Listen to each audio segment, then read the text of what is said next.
जय हिंद फ्रेंड्स, जय हिंद।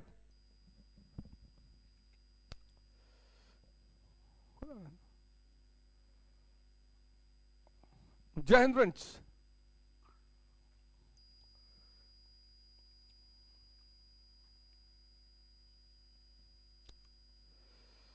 तो हम लोगों ने उदय सेन, क्या हाल है? शाम्भी भरद्वाज, प्रणाम।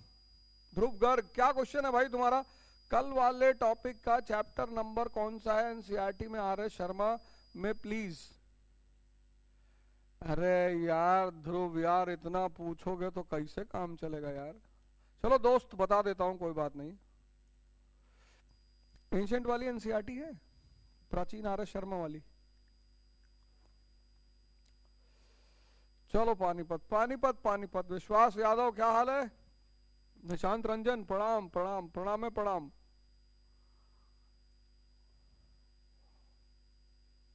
मुजम्मल कयूम, जय हिंद।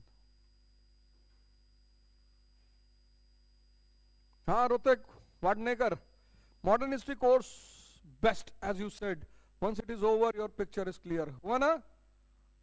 अरे दोस्त,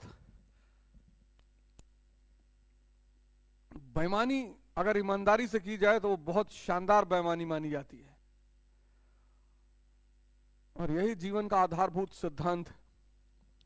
जो भी मॉडर्न इंडिया का कोर्स खत्म कर लेगा, जो भी,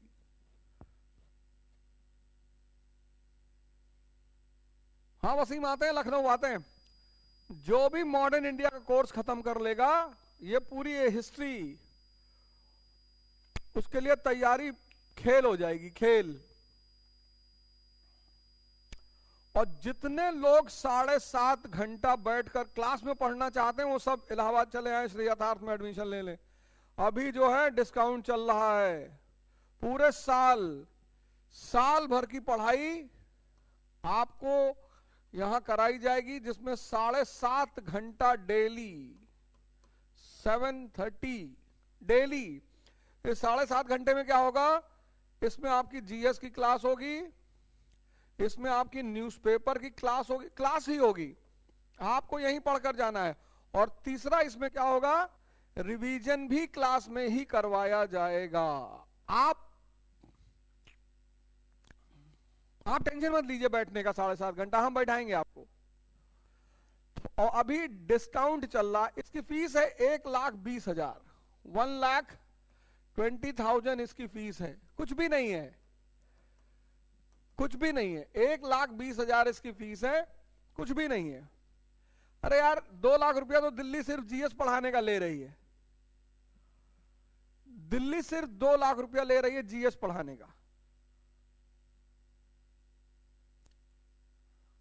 दिल्ली जो है जीएस पढ़ाने का 2 लाख रुपया ले रही है, और जीएस पढ़ाएगी तो न्यूज़पेपर पढ़ाएगी 40,000 और लेगी, तो 2 लाख ये और 40,000 ये, 40,000 ये हो गया, 2,40,000। और रिवीजन अगर 3 घंटा क्लास में बैठा कर आएगी तो कम से कम 30,000 इसका लेगी, तो ये हो गया 3 लाख रुपया। 3 लाख रुपए का कोर्स 1,20,000 में, और मेरे नाम पर अगर ले लोगे तो 80,000 रुपए, 80,000। धर्मेंद्र जायसवाल जी वहां पर है, उनसे जाके मिल लेना और कह देना भैया हम सिमसिम के कोर्स में पढ़ते हैं। 7.5 घंटा साल भर आपको यहां पढ़ाया जाएगा, और हर महीने 4 दिन मैं मिलूंगा इवैल्यूएशन के लिए। हर महीने, एवरी मंथ 4 दिन हमारी आपकी मुलाकात होगी। तो ये जो आपकी चुनौती है कि दिन भर बैठ के पढ़े कैसे, वो यही है।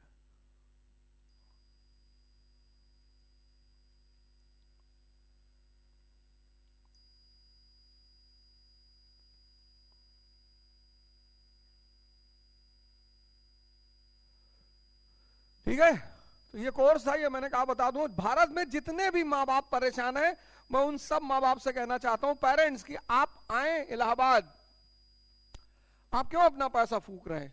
आप इलाहाबाद आए, 15 दिन की फीस जमा करें, 15 डेज की, रजिस्ट्रेशन करा लें 10,000 में, और इस पूरे प्रोग्राम को 15 दिन अपने लड़कों को करने दें। और 15 दिन बाद अगर आपके लड़के ने यह कह दिया कि हमको नहीं समझ में आ रहा, हमारी पढ़ाई नहीं हो रही है, तो आप 10,000 रजिस्ट्रेशन हमसे वापस ले लीजिए और जाइए। तो इस देश के पेरेंट्स से मैं कह रहा हूं, पेरेंट्स जो माँ बाप हैं उनसे कह रहा हूं कि आप आइए, द्विज प्रोग्राम में एडमिशन दिलाइए अपने बच्चे को और 15 दिन उसे पढ़ने दीजिए। कोई भीड़ नहीं, सिर्फ एक बैच बनेगा बस, और 7.5 घंटे यहीं पढ़ाएंगे। तो तुम्हारा भी कैरियर बनाएंगे और अपना भी कैरियर बनाएंगे। ये द्विज प्रोग्राम का पूरा वो है। मैंने कहा बता दूं क्योंकि शुरू होने जा रहा है। प्रेम प्रकाश, निशांत रंजन, चलो आज कुछ पढ़ लिया जाए। तो बुद्ध समय की पॉलिटी, पॉलिटी बुद्धा पीरियड, अगली हेडिंग। कल हमने इकोनॉमी पढ़ी, अर्बन इकोनॉमी। देखो तुम्हारा कितना पिक्चर क्लियर हो गया। आज तुम अमेरिका की इकोनॉमी देखते हो तो तुम्हें कनेक्ट होता है यार, वाह यार ये तो अर्बन इकोनॉमी है। यहां करेंसी सिस्टम होगा, यहां स्पेशलाइजेशन होगा। अब तो यूएस की इकोनॉमी देखो, डॉलर, उनकी करेंसी बहुत मजबूत है, इसलिए देश मजबूत है। वहां क्या है, यूनियंस है, गिल्ड। वहां क्या है, सिटीज, डेट्रॉइट, शिकागो, टेक्सास। वहां क्या है, स्पेशलाइजेशन, एप्पल।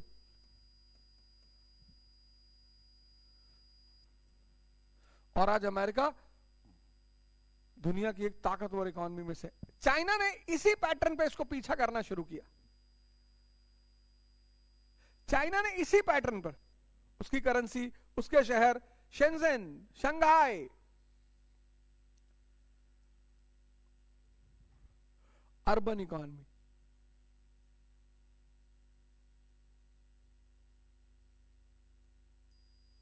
है तो पढ़ना नहीं है, इस फॉर्मूले को याद कर लो। जहां भी पढ़ने जा रहे हो इस फॉर्मूले को याद कर लो। पढ़ना किस लिए है, सीखना है। सीखना किस लिए है, समझना है। और समझने से क्या मिलेगी, सफलता। इसलिए जितने लोग पढ़कर सफलता पाने की कोशिश कर रहे हो सब परेशान हैं। सफलता समझने पे डिपेंड करेगी। इसी के विकास को तैयारी कहते हैं, पढ़ने को तैयारी नहीं कहते। सब समझते हैं कि पढ़ने को मतलब तैयारी मतलब पढ़ाई ना, है ही नहीं। इसके विकास को तैयारी कहते हैं, समझ के विकास को तैयारी कहते हैं। क्यों विपिन, कहां है तुम्हारी पोस्टिंग? बागडोगरा। आ रहे हैं अगले महीने, वही मिलेंगे एयरपोर्ट पे। पॉलिटी पहले पढ़ लेते हैं, फिर हंसी मजाक की जाएगी। 1-1.5 घंटा पढ़ते हैं, 1.5 घंटा आराम से मस्ती से। पॉलिटी तो बुद्ध काल की पॉलिटी।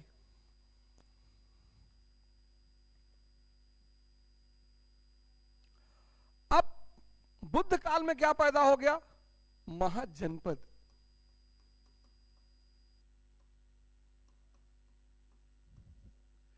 कैसे कैसे महाजनपद पैदा हो गया? जन से जो कहानी शुरू हुई वो महाजनपद पर आकर रुकी। कैसे महाजनपद पैदा हो गया? अब मैंने आपसे कहा कि economy is equal to empire. अर्थव्यवस्था जो है वो साम्राज्य की मां है।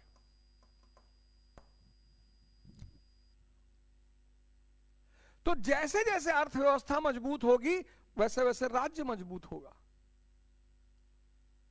अब जो पैसा आ रहा है, टैक्स, ये सोल है किसका, स्टेट का। राज्य की आत्मा है टैक्स। राज्य, स्टेट की आत्मा क्या है, टैक्स। तो ऋग्वैदिक पीरियड, लेटर वैदिक पीरियड और बुद्धा पीरियड, यहां बुद्धा, बुद्धा पीरियड, बीपी मतलब बुद्धा पीरियड, बुद्ध काल। यहां यहां आत्मा है ही नहीं, टैक्सेशन है ही नहीं, तो राज्य भी नहीं है। No tax, no state. अब तुम देखोगे तालिबान को, नो टैक्स नो स्टेट। यहां टैक्स पैदा हुआ, बर्थ, तो राज्य भी पैदा हुआ।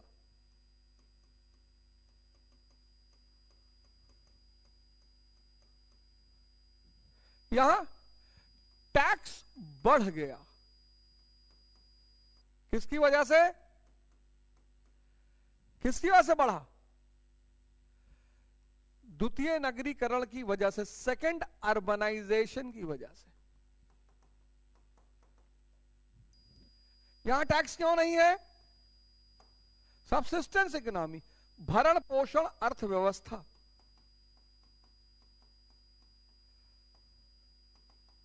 यहां टैक्सेशन क्यों पैदा हुआ? Iron revolution. यहां टैक्स क्यों पैदा हुआ? द्वितीय नगरीकरण। तो यहां जो राज्य था वो महाराज्य, महाजनपद बन गया।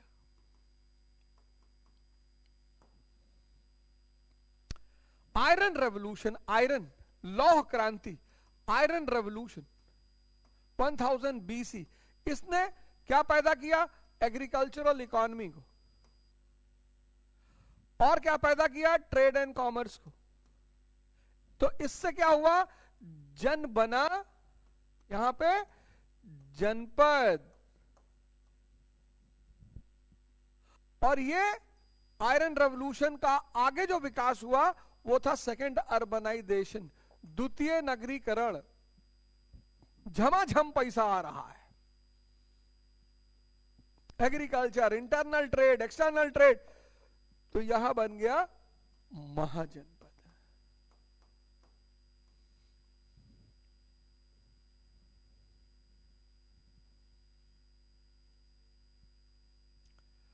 निशांत रंजन पूछ रहे द्वितीय नगरीकरण कैसे हुआ? कल का क्लास पढ़ना पड़ेगा बाबूजी, कल का क्लास पढ़ना पड़ेगा। ये देखो, जन कौन सा कबीला? जन कौन सा कबीला? कुरु, कुरु। जनपद कुरुक्षेत्र। महाजनपद मगध। ये है विकास क्रम। देखो पिक्चर बन गई सारी, क्लियर।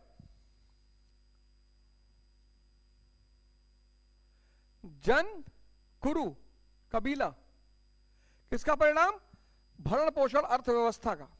जनपद, कुरु, जन से जनपद, कुरुक्षेत्र, राज्य, किसका परिणाम? लौह क्रांति का। और जनपद से महाजनपद, मगध, किसका परिणाम? द्वितीय नगरीकरण, सेकंड अर्बनाइजेशन।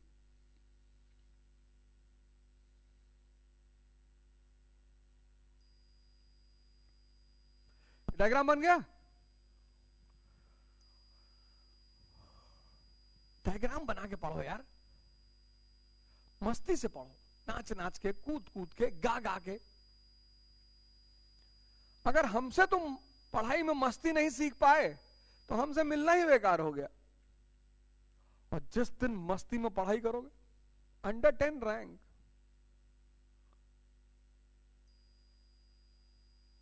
तुम दुखी होके, इतनी बढ़िया चीज तुम दुखी होके कर रहे हो, प्रेशर में कर रहे हो, कष्ट में कर रहे हो, रो रहे हो। ये देखो, जन, जनपद, महाजनपद। अब बुद्धिस्ट और जो जैन ग्रंथ हैं, बुद्धिस्ट और जैन ग्रंथ जो हैं वो कितने महाजनपद बताते हैं? 16। 16 भाषा में कहते हैं ना, 16। शो बोला, पैसा कोई चुनौती नहीं है, लेकिन शो बोला। 16 महाजनपद बताते हैं। वो 16 महाजनपद सारे के सारे ऐसे मैप दिया हुआ है, उसमें देखो कहां कहां कौन कौन सा, मैप से देखो, मैप से। यहां बिहार में मगध, पाटलिपुत्र, सब ट्रेड रूट पे है सब। यहां यूपी में कौशल,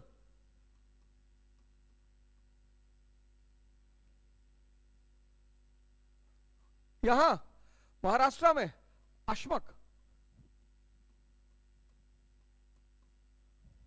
यहां अफगानिस्तान में गंधार,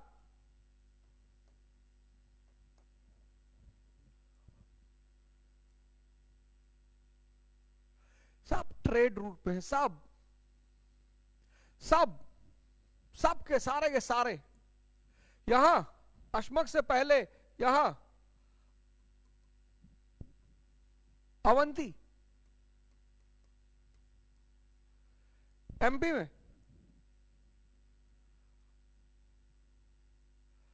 16 महाजनपद।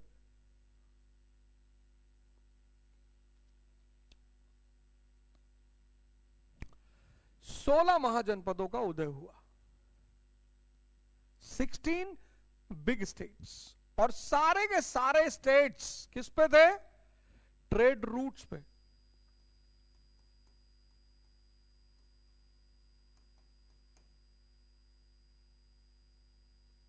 व्यापार मार्ग सारे। ये मगध का संबंध नॉर्थ ईस्ट, पूर्वोत्तर, नॉर्थ ईस्ट का संबंध गोल्डन लैंड, स्वर्ण भूमि, कंबोडिया, लाओस, वियतनाम। देखो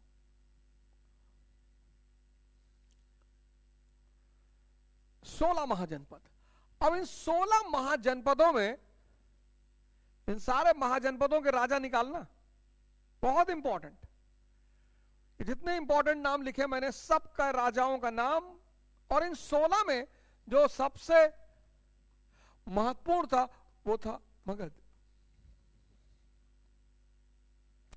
क्योंकि मगध के नेतृत्व में मौर्य, मगध की पृष्ठभूमि में मौर्य साम्राज्य का जन्म हुआ। जनपद, महाजनपद, एम्पायर। अगले पीरियड में मौर्यन पीरियड में पढ़ेंगे एम्पायर। तो सबसे महत्वपूर्ण मगध, मोस्ट इंपॉर्टेंट मगध।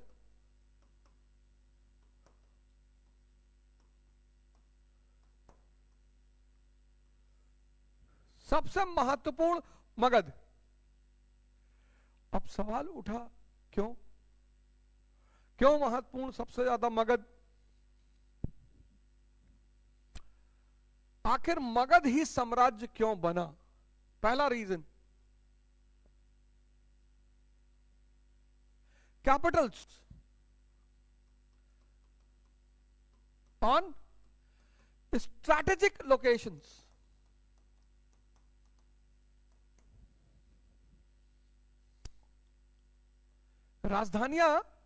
राजधानियों का सामरिक महत्व, स्ट्रैटेजिकल सामरिक महत्व।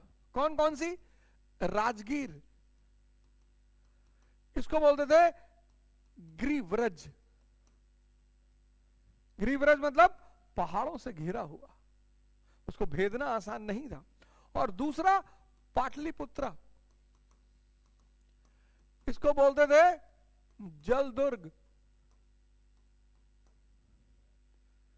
पटना 4 नदियों के बीच में है, गंगा, सोन, गंडक, पुनपुन, 4 नदियां, तो उसको जलदुर्ग बोलते थे। ये पहला रीजन। दूसरा, महत्वाकांक्षी और योग्य शासक। ambitious and talented rulers. घर का मुखिया अगर शानदार हो, घर अपने आप महान हो जाएगा। समझ जिसके पास आ गई, समझ, डॉक्टर अंबेडकर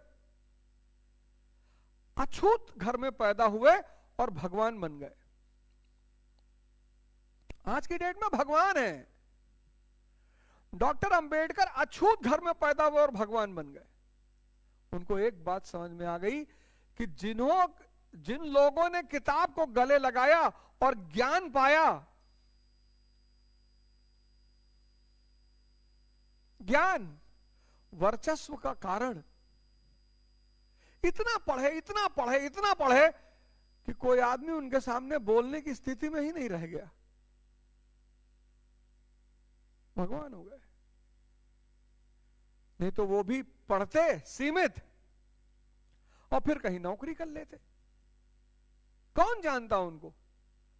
एक अच्छा जीवन व्यतीत कर लेते, अमेरिका में नौकरी कर लेते, लंदन में, इंग्लैंड में नौकरी कर लेते, एक बढ़िया जीवन व्यतीत कर लेते, एक बंगला इंडिया में बनवा लेते, एक बंगला लंदन में बनवा लेते। नौकरी के लिए नहीं, समझ, ज्ञान, इस पढ़ाई का रिकॉर्ड तोड़ दिया उन्होंने।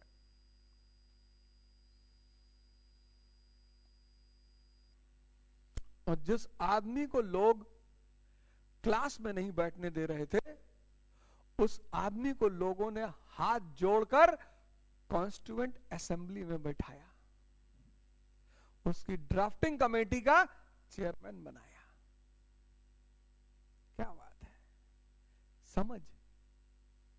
और फिर उस व्यक्ति ने दुनिया के हर परेशान व्यक्ति को एक नारा दिया, एक लाइन का, कि शिक्षा शेरनी का दूध है, जो पिएगा वो दहाड़ेगा। समझ। बस कोई चीज तुम समझना शुरू कर दो, बस मजा आने लगे। और जिस घर का मुखिया योग्य होगा वो घर महान होगा। एक से एक राजा हुए यहां पे, बिंबिसार से लेकर सम्राट अशोक।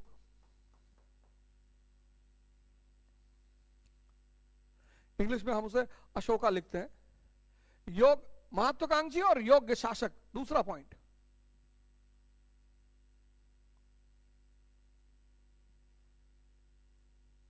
महत्वाकांक्षी और योग्य शासक, बिंबिसार, अजात शत्रु, उदयन, महापद्मनंद, चंद्रगुप्त मौर्य, अशोक, ये दूसरा रीजन। तीसरा, ज्योग्राफिकल कंडीशन।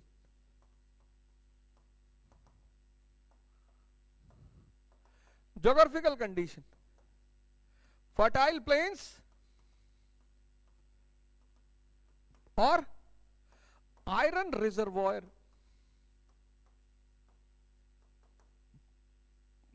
भौगोलिक स्थिति, उपजाऊ भूमि और लोहे की खदानें, लौह भंडार।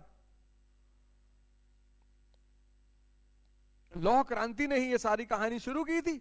और मगध का एरिया, लोहे की खाने।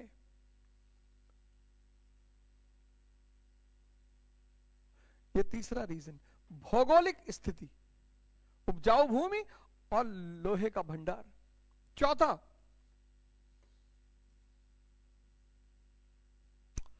रोल ऑफ एलिफेंट्स, हाथियों की भूमिका।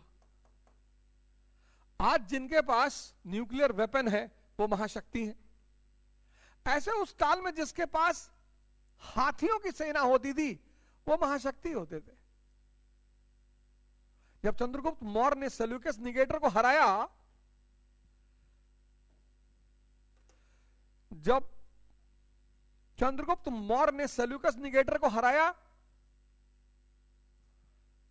तो सेल्यूकस निकेटर से फिर वैवाहिक संबंध, मैरिज अलायंस किया।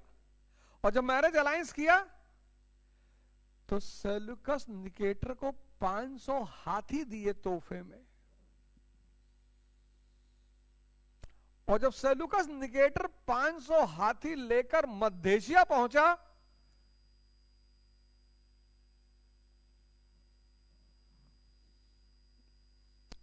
और एक युद्ध में जब वो अपनी हाथियों की झुंड लेकर पहुंचा, अपोजिशन सेना तो सन्नाटे में आ गई कि ई का पकड़ लाए हो भाई। सब भागे सिपाही दूसरे गुट के। फिर रुको यार, पहले अपने बच्चों को दिखा ले, लड़ाई तो बाद में भी कर लेंगे। लाए क्या हो, कहां से लाए हो? ये था एलिफेंट विंग।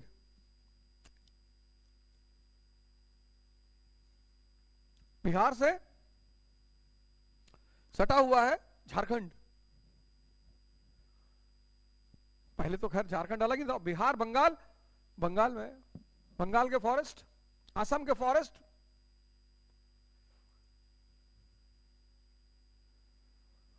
और पांचवी सबसे बड़ी बात,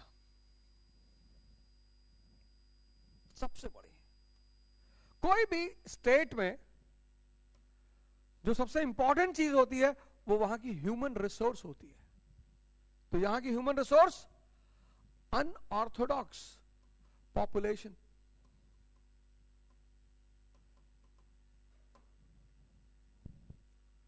रूढ़ विरोधी जनसंख्या। आज बाबा रामदेव अमेरिका जाएं, पंडित रविशंकर अमेरिका जाएं, सदगुरु अमेरिका जाएं, अमेरिका कोई चिंता ही नहीं। आओ, हिंदू कंट्री थोड़ी है, ईसाई डोमिनेंट, कहते आओ। लेकिन ये तीनों लोग पाकिस्तान नहीं जा सकते,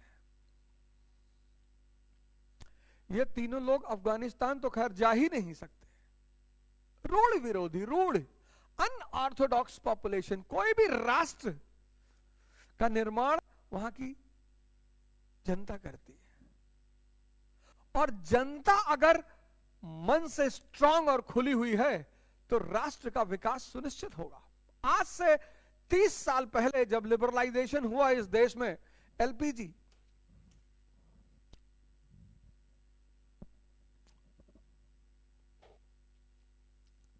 और उस वक्त इस देश की नेता और देश की जनसंख्या कहती कि इंडस्ट्री लगाओ, इंडस्ट्री।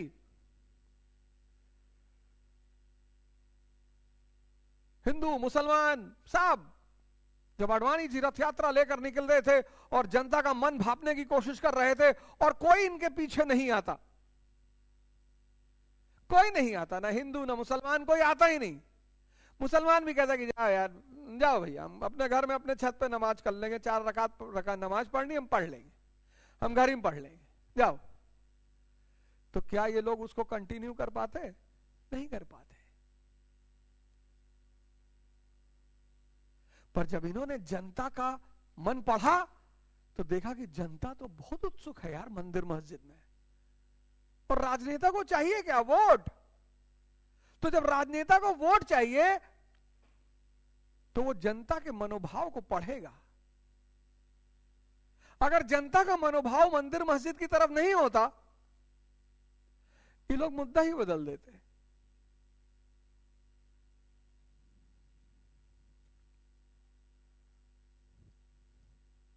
इस देश की पब्लिक कहती नेता लोग भैया हम लोग को लड़ाते हैं,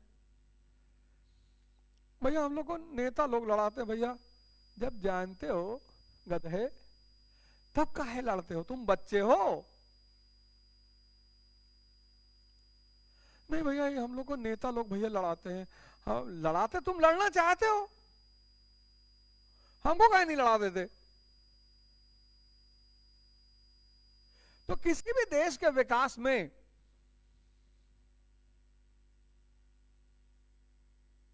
किसी के देश के विकास में सबसे अहम भूमिका कौन अदा करता है? वहां की जनता। और यहां की जनता रूढ़ विरोधी जनता। बुद्ध और महावीर को एक्सेप्ट किया उन लोगों ने, आओ महाराज। और बुद्ध ने कहा, ईश्वर की चर्चा ही नहीं की। क्या समझदार बिहार की जनसंख्या उस वक्त रही होगी। बुद्ध ने ईश्वर पे बोलने से मना कर दिया। बुद्ध नास्तिक नहीं है, बुद्ध अज्ञेयवादी है, एग्नोस्टिक। जो आदमी ईश्वर के मुद्दे पर बोलने से इनकार कर दे, ना हाँ ना ना, उसको अज्ञेयवादी कहते हैं, एग्नोस्टिक। बुद्ध एग्नोस्टिक है। क्या महान बिहार की जनता रही होगी बुद्ध के काल में, कि आदमी ईश्वर पे बोल ही नहीं रहा है और जनता उसे समर्थन कर रही है। आगे पढ़ेंगे रिलीजन में।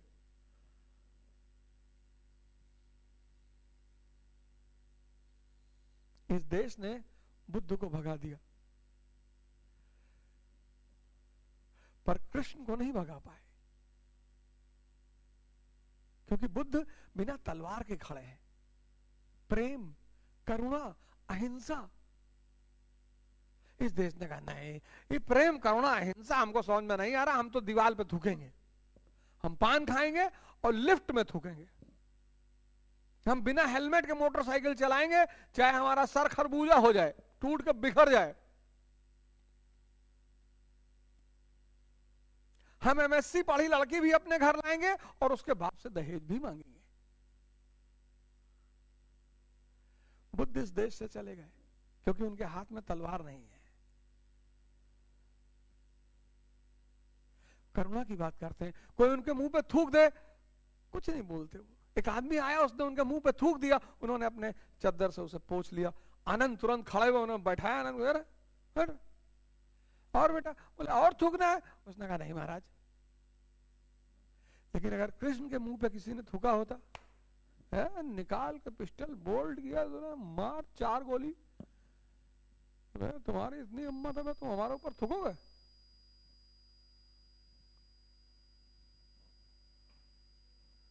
है?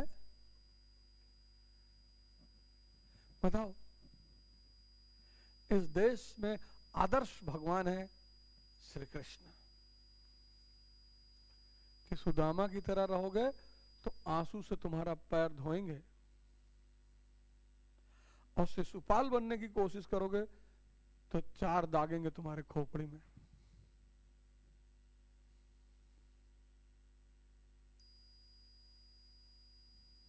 ये थी मगध की उन्नति की वजह। पहली वजह, स्ट्रेटेजिक कैपिटल्स, ऐसी राजधानियां जिनको लोग भेद ही नहीं सकते थे, राजगीर और पाटलिपुत्र। फिर महत्वाकांक्षी और योग्य शासक। फिर भौगोलिक स्थिति, फर्टाइल प्लेन्स और लोहे का भंडार। फिर हाथियों की भूमिका सेना में, हस्ती सेना। और चौथा, अनऑर्थोडॉक्स पॉपुलेशन। अब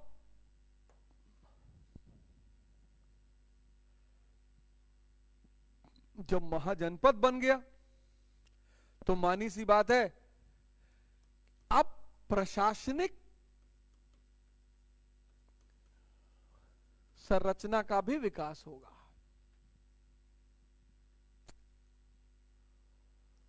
तो बर्थ तो पहले ही हो चुका था, promotion to organised administrative structure.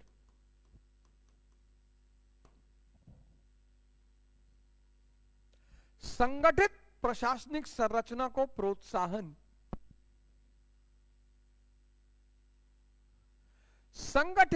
संगठित प्रशासनिक संरचना को प्रोत्साहन।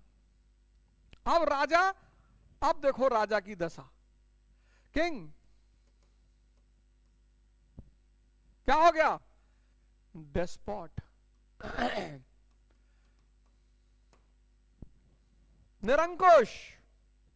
निरंकुश राजतंत्र,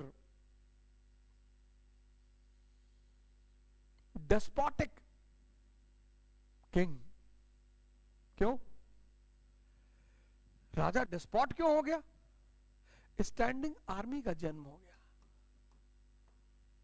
आगे बताएंगे कैसे।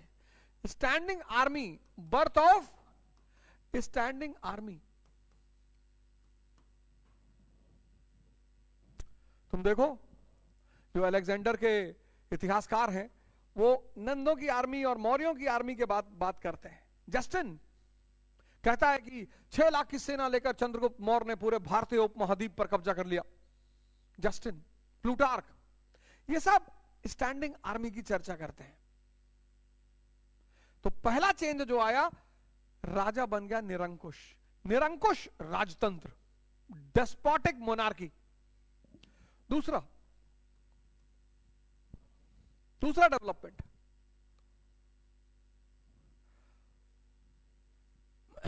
मंत्री परिषद। अब राजा को एक सलाहकार ग्रुप चाहिए, मंत्री परिषद, चाणक्य जैसे लोग राजा के मंत्री परिषद में हैं। तीसरा डेवलपमेंट हुआ ब्यूरोक्रेसी, इसको कहा गया अमात्य। चौथा डेवलपमेंट, इसके बिना राज्य चल ही नहीं सकता, क्या? जुडिशरी। पर अभी इवॉल्विंग स्टेज में है।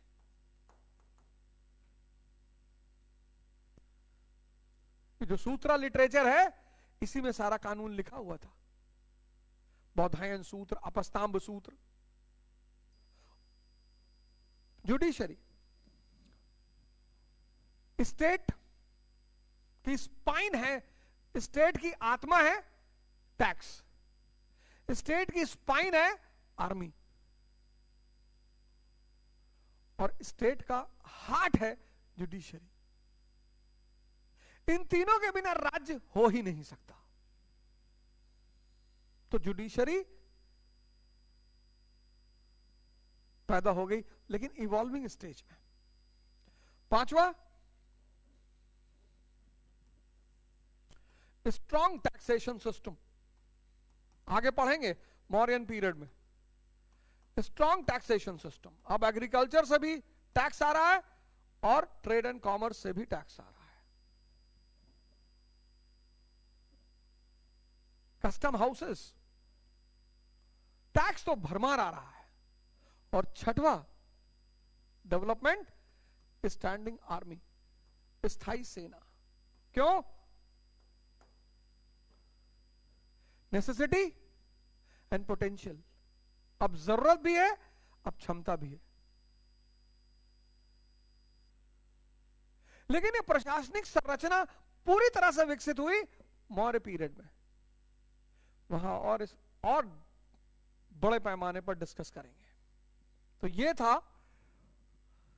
The new features of administrative structure in Buddha period.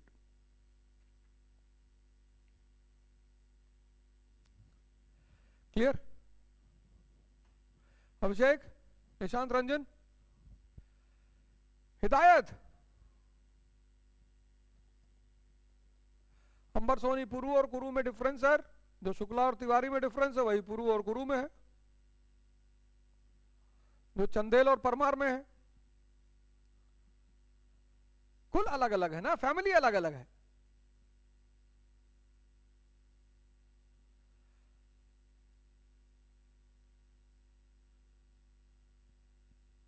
और सुजल, मुरारी,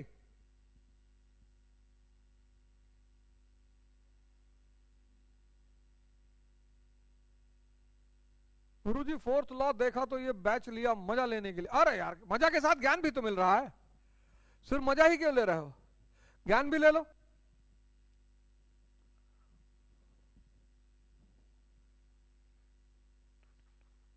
ऋतिक, करेक्ट, ऋतिक वाडनेरकर।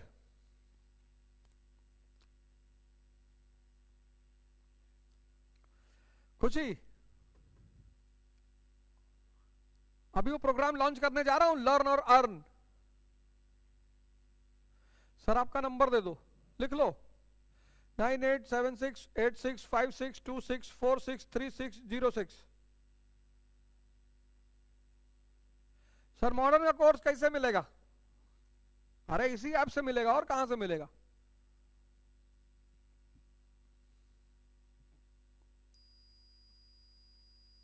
सर आप ऑनलाइन ही पूरा कोर्स स्टार्ट कर दीजिए प्लीज। अरे यार क्या चाहते हो यार।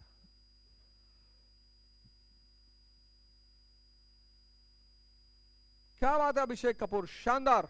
Shivam Kumar Rai, love you sir. अरे बाप रे बाप। अरे मनीष यादव, जबरदस्त।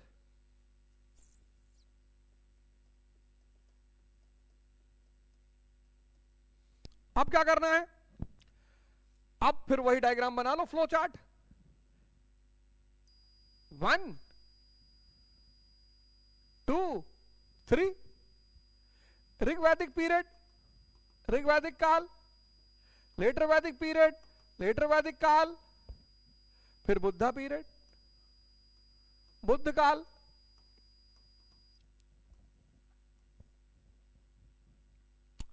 अब ऋग्वैदिक पीरियड में क्या है?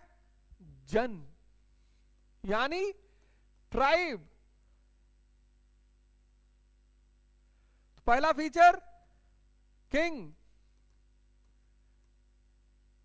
वन अमंग इक्वल, अनेकों में समान,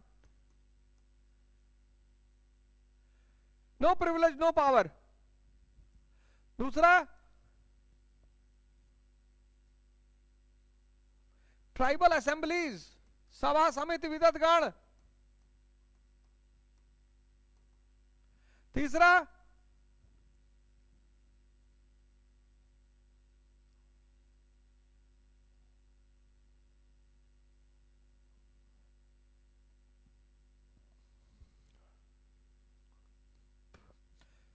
जन यानी कबीला, और 14 बलि, वॉलेंट्री गिफ्ट, नो टैक्सेशन। यहां जन बन गया जनपद।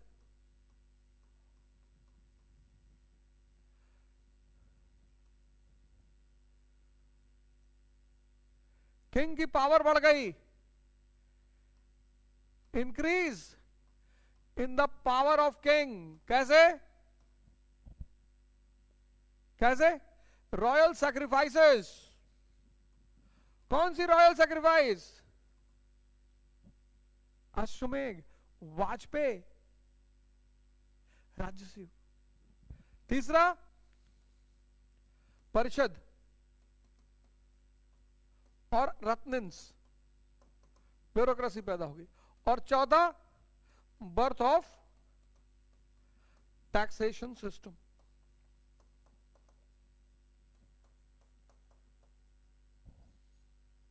तीसरा महाजनपद,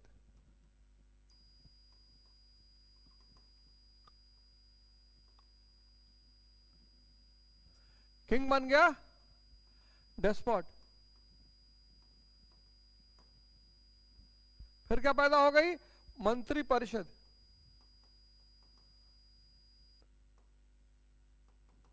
और अमात्य।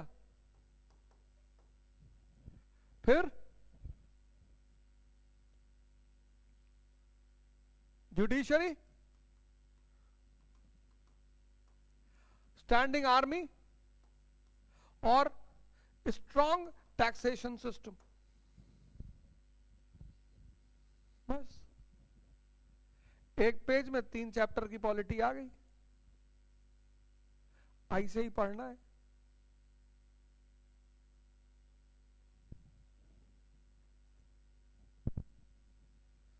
डिवाइन थ्योरी, ये सुमेध भास्कर, डिवाइन थ्योरी।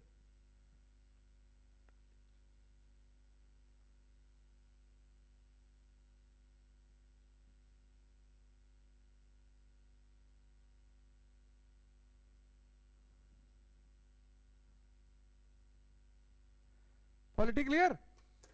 अब इसी के आगे मौर्य पीरियड का चार्ट बना देंगे, फिर उसके आगे पोस्ट मौर्य, फिर गुप्ता, एक पूरी फ्लो में इतिहास, पूरा फ्लो।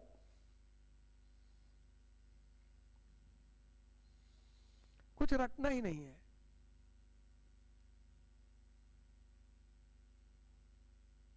विपुल Mishra, Awadh Hind association, yes yes yes, हाँ वो उसी पे काम चल रहा है यार। विपुल मिश्रा उसी पे काम चल रहा है, लर्न एंड अर्न वाले प्रोग्राम पे ही काम चल रहा है। कुछ पैसा तुम लोग भी कमाओ यार, अकेले हम काहे कमाएं।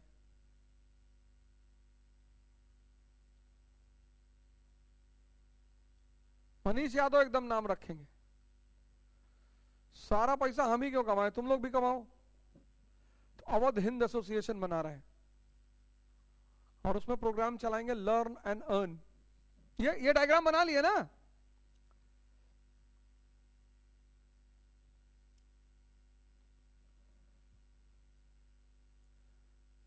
क्या जरूरत है दिल्ली पिल्ली जाने की, अगर पैसा नहीं है तो यही हमसे सीखो। विपिन आएंगे बागडोगरा, वही करीब क्या कहते हैं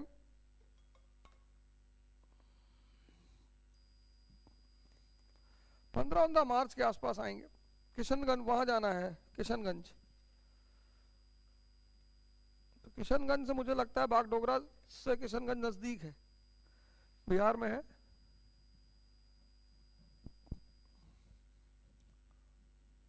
अरे बाप रे,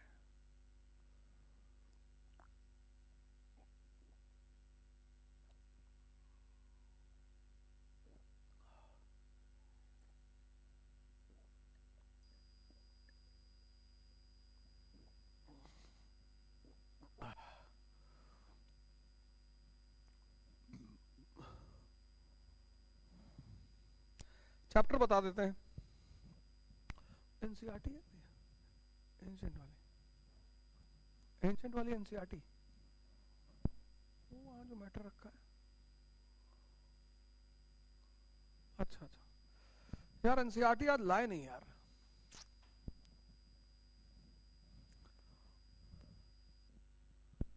आएंगे आएंगे आएंगे।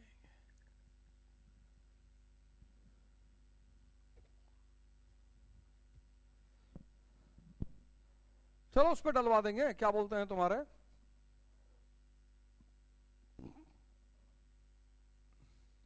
तुम्हारे टेलीग्राम पे डलवा देंगे, कोई बात नहीं।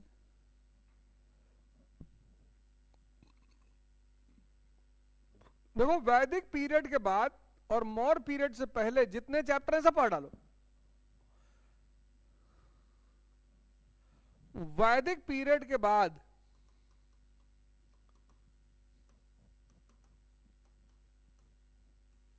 और मौर्य पीरियड के पहले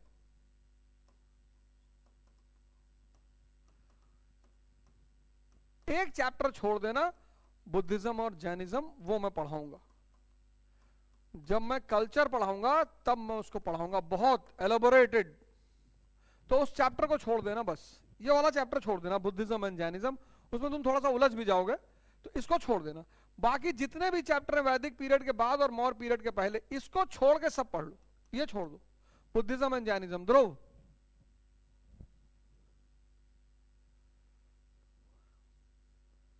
हाँ, एक तो ये पढ़ लो, state and varna society in the age of the Buddha, chapter 13, ये पढ़ लो। चैप्टर नंबर 13 ये पढ़ लो, state and varna society in the age of Buddha. एक है ईरानियन एंड मैसिडोनियन इन्वेजन, एक ये पढ़ लो, ईरानियन एंड मैसिडोनियन इन्वेजन।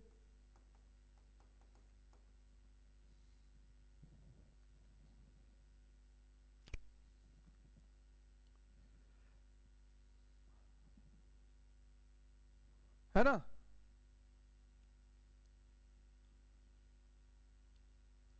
हाँ, कल बता देंगे। कल एनसीईआरटी मंगाएंगे, कहीं से भी मंगाए, चाहे जहां से मंगाए, मंगाएंगे जरूर। पॉलिटी क्लियर, दो चीज क्लियर हो गई, एक इकोनॉमी एक पॉलिटी। अब तीसरे पे आते हैं, सोसाइटी, समाज। समाज, मैं बार बार कहता हूं, समाज एक जिंदा संस्था है, लिविंग ऑर्गेनाइजेशन।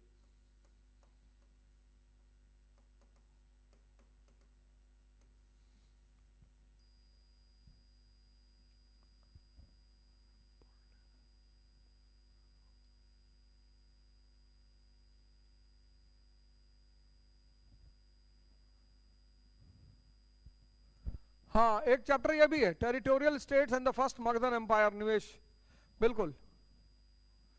अरे बता दिया मैंने, बुद्धिज्म और जैनिज्म को छोड़कर जितने भी चैप्टर हैं वैदिक पीरियड के बाद और मौर्य पीरियड से पहले, बुद्धिज्म और जैनिज्म छोड़ दो बस,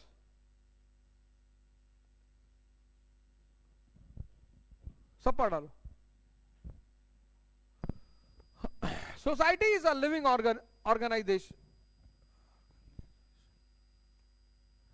लिविंग ऑर्गेनाइजेशन, एक जीवित संस्था है। जब भी इकोनॉमी और पॉलिटी बदलेगी, सोसाइटी अपने आप बदलेगी। तुम ऐसे देखो, एक एग्जांपल, जब भी कोई चीज पढ़ो, अब यूनाइटेड स्टेट्स ऑफ अमेरिका की सोसाइटी में कौन है?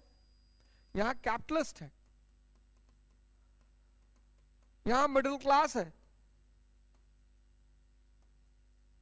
यहां वर्किंग क्लास है। लेकिन अगर तुम ईरान की सोसाइटी देखो, तो यहां शिया है, यहां सुन्नी है।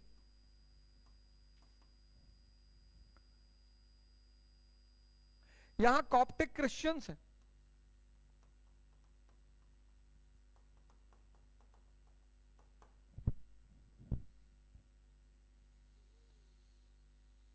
अब यहां की इकोनॉमी क्या है?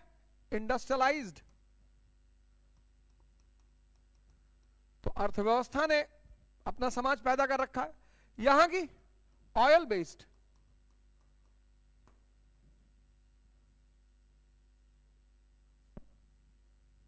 जब भी इकोनॉमी और पॉलिटी पैदा होगी,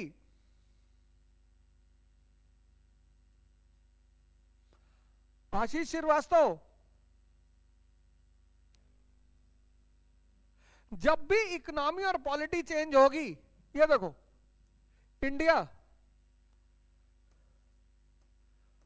बिफोर 1991 और इंडिया आफ्टर 1991, यहां कौन सी मूवी है? रोटी। यहां कौन सी मूवी है? प्रेम रोग। यहां जिस्म। अब रोटी इंपॉर्टेंट नहीं है, मर्डर।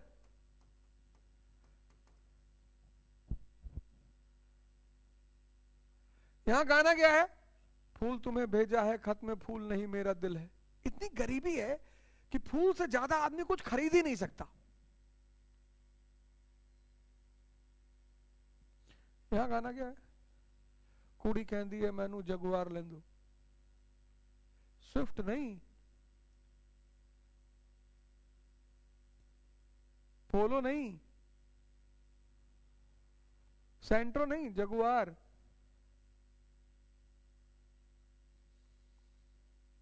कितना गहरा संबंध है इकोनॉमी और सोसाइटी का, इसको समझना है। इसलिए पढ़ाया जा रहा है तुमको। उनको भी पता है, सरकार को भी, कि भाई पढ़ के कुछ नहीं होगा। कबीर दास जी ने मेडिवल इंडिया में कह दिया था, पोथी पढ़ पढ़ जग मुआ, आईएएस भया न कोई।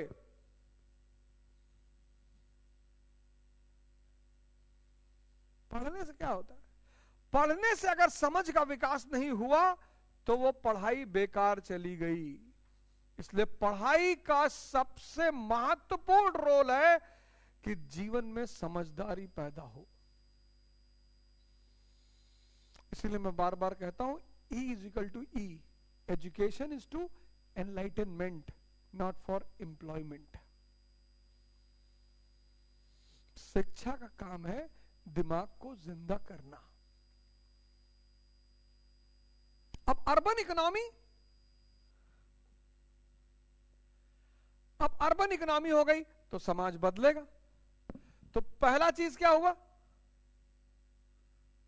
Rise in the status of वैश्यास।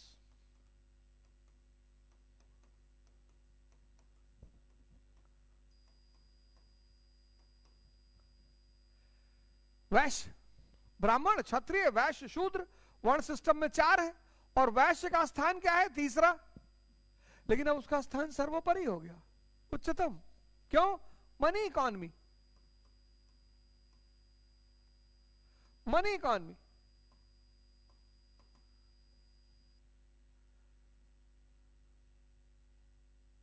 Dominancy of money economy, मुद्रा अर्थव्यवस्था का वर्चस्व। तो जब मनी इकोनॉमी डोमिनेंट हुई तो पैसा है किसके पास? वैश्यों के पास, बिजनेसमैनों के पास। तो इनका वर्चस्व हुआ। आज हिंदुस्तान में अगर तुम देखो तो यहां पे कौन है? अनाथ पिंडक।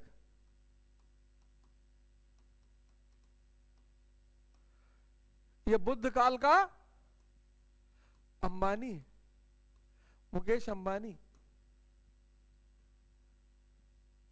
समाज में किसका दबदबा है? जिसके पास पैसा है। क्यों? क्योंकि अब समाज में वर्चस्व किसका है? पैसे का।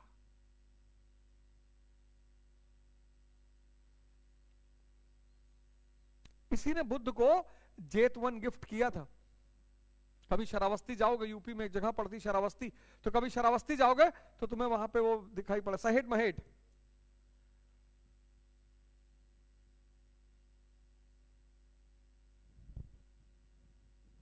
पहला feature, rise in the status of Vaishyas, वैश्यों की स्थिति में उन्नति।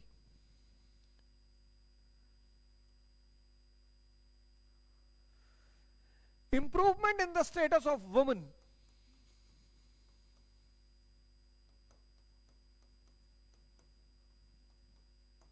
औरतों की दशा में सुधार। लेटर वैदिक काल में औरत की शिक्षा छीन ली गई, लेकिन बुद्ध काल में improvement in the status of women.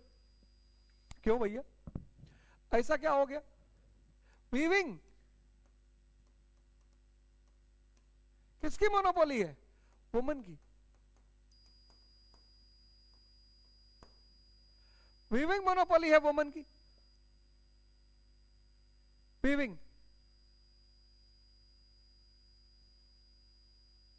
और स्पाइस के बाद, मसालों के बाद, जो भारत का दूसरा सबसे बड़ा निर्यात है, मसालों के बाद,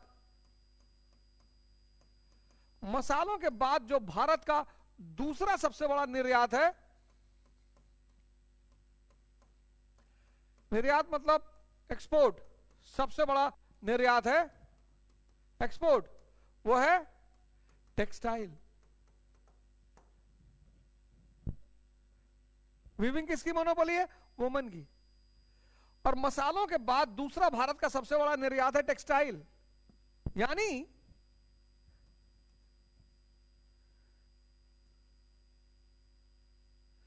इंप्रूवमेंट इन द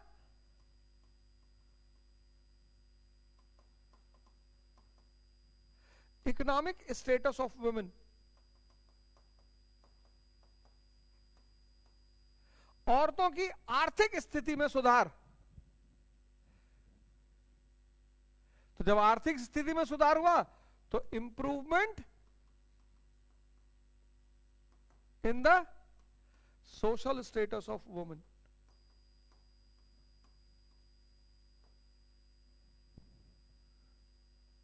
अब यूनाइटेड स्टेट्स ऑफ अमेरिका की औरतें इंडिपेंडेंट, बिना शादी किए मां बन सकती है, इतनी बड़ी आजादी है। लेकिन अफगानिस्तान में अगर ऐसा कर दें तो बताने की जरूरत नहीं कि फिर उनके साथ क्या होगा। यहां यूएस, वुमन इतनी आजाद है, औरत को इतनी आजादी है कि वो मां बन सकती है विदाउट मैरिज।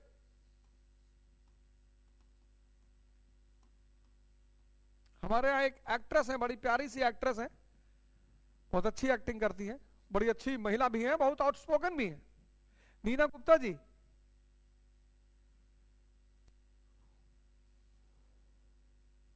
उनकी बेटी है मसाबा। इतना डेयरिंग स्टेप उठाना 1980s में।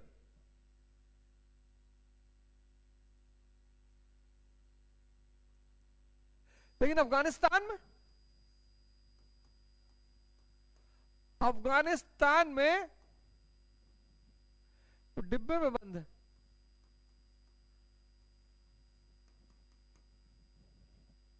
तो दोनों में फर्क क्या है? रिलीजन नहीं, रिलीजन ये सब काम नहीं करता है। रिलीजन के नाम पर होता है, ये बात अलग है। दुनिया में जो रिलीजन का काम है वो मानव का विकास, मानव को उच्चतम लेवल पे ले जाना है। रिलीजन नहीं कहता चंदन लगाओ, दाढ़ी बढ़ाओ, ये सब रिलीजन नहीं कहता। रिलीजन कहता है कि मेरी शरण में आओ, मैं तुम्हें शूद्र से ब्राह्मण बना दूं। यह रिलीजन का काम है। धर्म सिर्फ एक बात कहता है कि तुम मेरी शरण में आओ, मैं तुम्हें शूद्र से ब्राह्मण बना दूं। यही फॉर्मूला है रिलीजन का। शूद्र कौन? जो इंद्रियों पे जीता है, सेंसेस। ब्राह्मण कौन? जो कॉन्शियस पे जीता है। तो सिद्धार्थ धर्म की शरण में गए, बुद्ध बन गए। यह है धर्म का काम। वर्धमान धर्म की शरण में गए, महावीर बन गए। ये है धर्म का काम। नरेंद्र धर्म के शरण में गए, विवेकानंद बन गए, स्वामी विवेकानंद। ये धर्म का काम है। धर्म का काम बुर्का पहनाना, घूंघट उड़वाना, दाढ़ी रखवाना, चंदन, ये सब धर्म का काम नहीं है बाबूजी। कम से कम ये बात तुम समझ लो, लेकिन बाहर जाकर मत कहना, नहीं तो मार के पटरा कर दिए जाओगे। कुछ चीजें जब समझ जाओ तो अपने विकास में लगाओ। बाहर मत जाना ये सब कहने कि हमारा मास्टर बता रहा था कि धर्म का ये काम नहीं है। कपड़ा किस पे डिपेंड करता है? ज्योग्राफी पे। डेजर्ट का कोई आदमी टाई लगाएगा? कपड़ा और खाना ज्योग्राफी पे डिपेंड करता है। सऊदी अरब में पालक का साग बनेगा, वहां कैक्टस का साग बन सकता है। पालक है ही नहीं मरुस्थल में। कपड़ा और खाना ज्योग्राफी पे डिपेंड करता है, धर्म पे डिपेंड नहीं करता।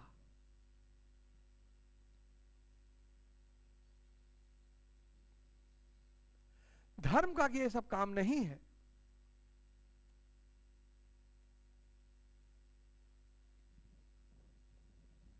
तो ये जो कंडीशन है औरत की, ये देखो, economic empowerment led to social empowerment. आर्थिक सशक्तिकरण ने सामाजिक सशक्तिकरण को जन्म दिया। लिख के इनबॉक्स कर लो। तो आज अगर तुम पॉलिसी मेकर के रूप में भारत में यूपी, बिहार, बंगाल की स्त्रियों की दशा इंप्रूव करना चाहते हो, तो उनकी आर्थिक दशा को अच्छी करवा दो। क्योंकि जैसे ही उनकी आर्थिक दशा अच्छी होगी, वैसे ही उनकी सामाजिक दशा भी अच्छी हो जाएगी। ये देखो,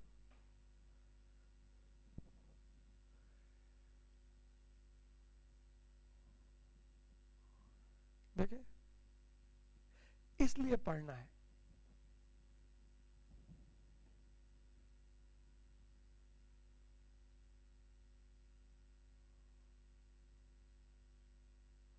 अब बुर्का पे डिस्कशन आज नहीं करेंगे, बुर्का पे डिस्कशन करेंगे मध्यकाल जब पढ़ाएंगे। मुगल हालांकि हटा दिया गया है एजुकेशन सिलेबस से, लेकिन वहां दिखाएंगे। नूरजहां कभी बुर्के में नहीं थी, कोई बुर्का और का इस देश में नहीं पहनता था। हमारे क्लास में इतनी मुस्लिम लड़कियां थी, कोई नहीं पहनता था। हाँ, हिजाब पहनते हैं लोग, वो अच्छा भी माना जाता है, बहुत अच्छी चीज है वो तो, बहुत। लेकिन बुर्का भी अगर कोई पहनना चाहे तो वो उसकी आजादी है, उसमें हम कुछ नहीं कर सकते। अब कोई लड़का, अब अंबर सोनी तुम ही कह दो कि सर हम बुर्का पहनेंगे, तो हम तुमको मना कर पाएंगे? तुम आजाद देश के आजाद नागरिक हो अंबर सोनी, तुम भी चाहो तो 10-12 दिन पहन के घूम सकते हो।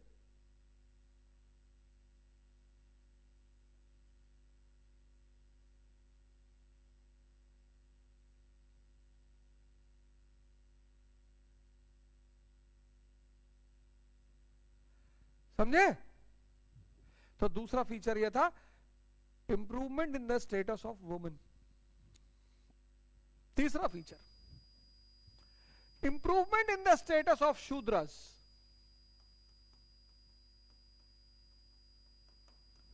Improvement in the status of Shudras. क्यों? शूद्रों की भी स्थिति उन्नत हुई। फिर वही फॉर्मूला लगा। अब शूद्र जो थे, शूद्र, अब कृषि जो भारत में है, एग्रीकल्चर, ये सिर्फ 4 महीने नौकरी देती है, 4 months एम्प्लॉयमेंट।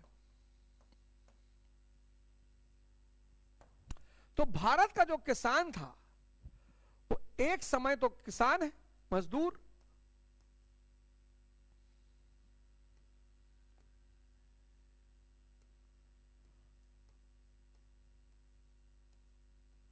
4 महीने तो वो मजदूर है और 8 महीने शिल्पकार है।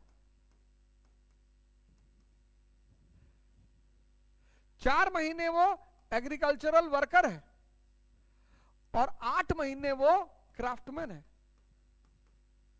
कौन सा क्राफ्टमैन? वीवर है,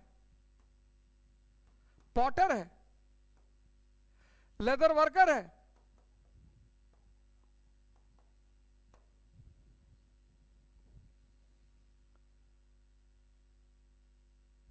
क्या है? Weaver, potter, leather worker.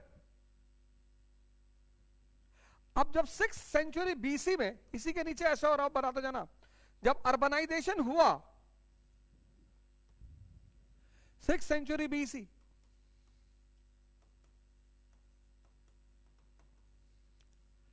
जब अर्बनाइजेशन हुआ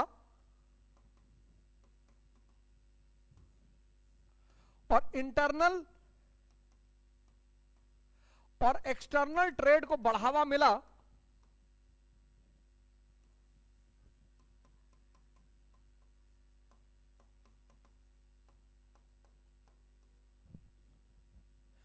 तो क्या हुआ? ये वीवर, ये पॉटर, ये leather worker,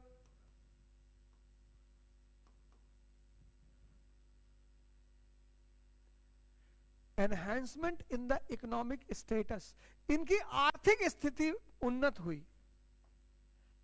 enhancement in economic status,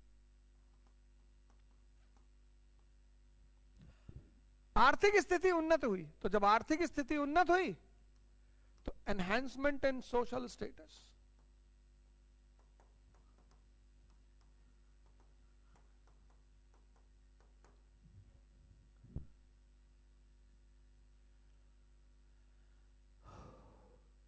फिर वही बात, आर्थिक स्थिति की उन्नति ने सामाजिक स्थिति को उन्नत किया। मनीष यादव, जो मैं कह रहा हूं उसको पहले सुनो। मैं कह रहा हूं आर्थिक स्थिति के उन्नति से सामाजिक स्थिति का विकास होता है।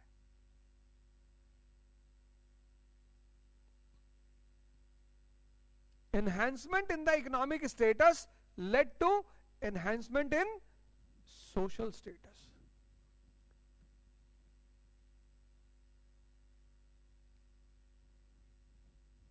देखो, तो शूद्रों की स्थिति भी अच्छी हो गई।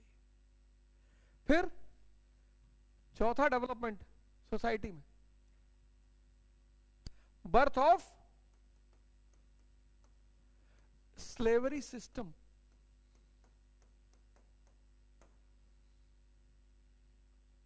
सिस्टम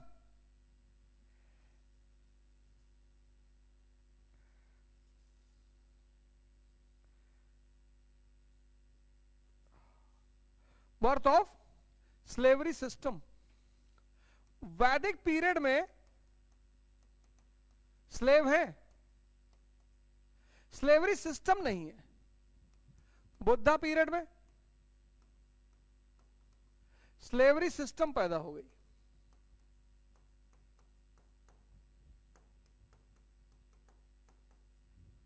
और यहां पे कौन से स्लेव हैं? Woman slave.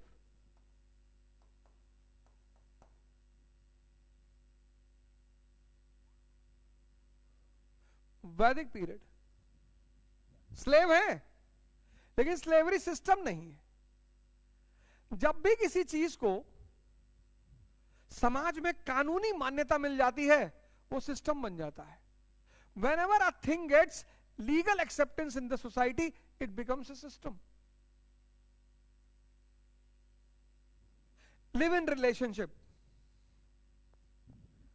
1990 से पहले अपराध था, रहते थे लोग तब भी, लेकिन अपराध था, छुप के रहते थे। 1990 के बाद सुप्रीम कोर्ट ने लीगल एक्सेप्टेंस दे दी कि कोई भी दो वयस्क लोग, मैच्योर लोग एक साथ बिना शादी किए हुए रह सकते हैं। लीगल हो गया।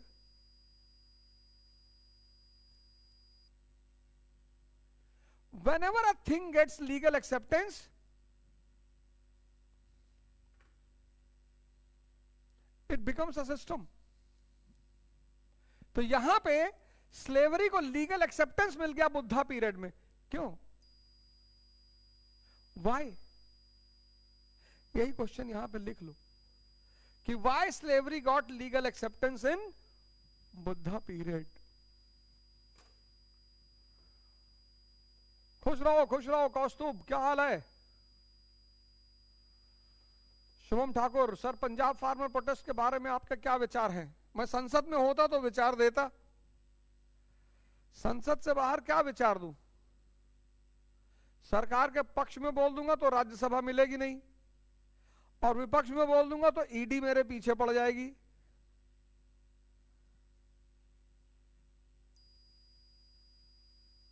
तो क्या बोलूं?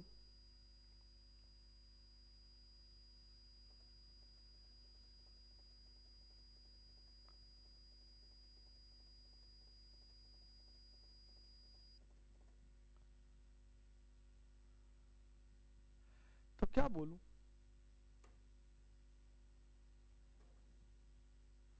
हैं?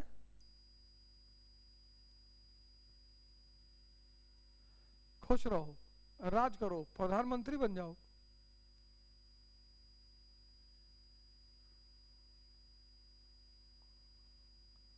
और मनीष यादव कहां चले गए?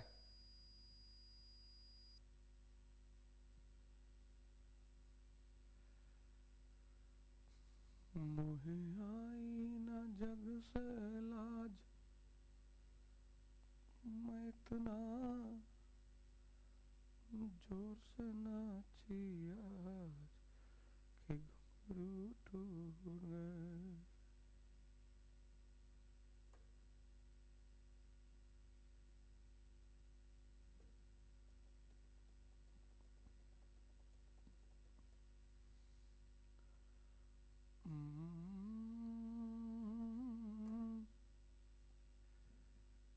मैं इतना जोर से नाची आज टूट गए, टूट गए.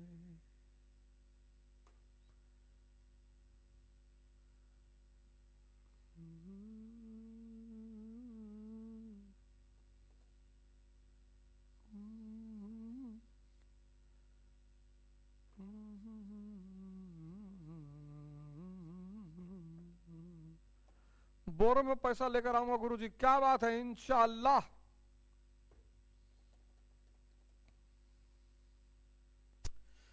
तो एक बोरे में मत लाना, इतना बोरा लाना कि ट्राली में उसमें आ जाए, लॉरी में. काला धंधा गोरे लोग.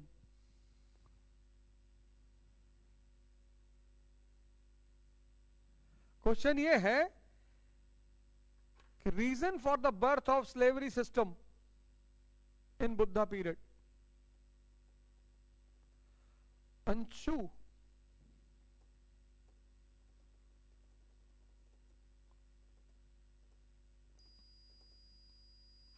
चलो ठीक है, फिर